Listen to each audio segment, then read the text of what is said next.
Hello friends, welcome to my new blog. আজ আমি আপনাদের সাথে শেয়ার করব এক নতুন রেসিপি, আলুর মিষ্টি পিঠে। তাই এখানে বেশ কিছুটা পরিমাণ আলু সেদ্ধ করে নিয়েছি।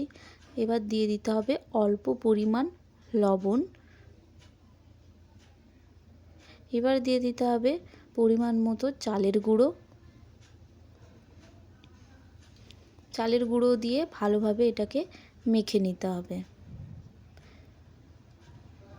এইবার 1 চামচ মতো ময়দা দিয়ে এখানে বড় এলাচের গুঁড়ো দিয়ে দিয়েছি।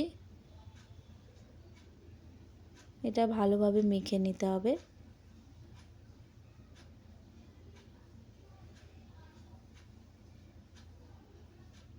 মাখানো হয়ে গেছে। এখানে নিয়ে নিয়েছি বেশ কিছুটা পরিমাণ নারকেলের ছাই। এইবার পিঠেগুলো বানিয়ে নেব।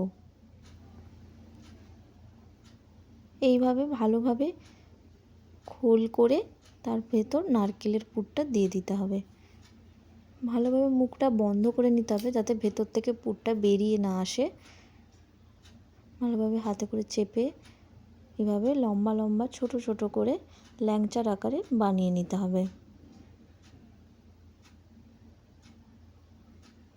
সবগুলো এখানে বানানো হয়ে গেছে।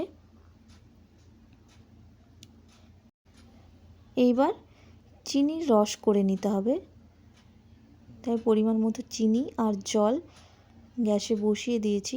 ওদিকে তেলটাও গরম হয়ে গেছে। এক এক করে এগুলো কড়ার মধ্যে দিয়ে দিতে হবে। সাবধানে তেলের মধ্যে দিতে হবে যাতে এগুলো ভেঙে না যায়। লাল লাল করে ভেজে নিতে হবে। এখানে লাল লাল হয়ে গেছে ভাজা। এবার এগুলো তুলে নেব।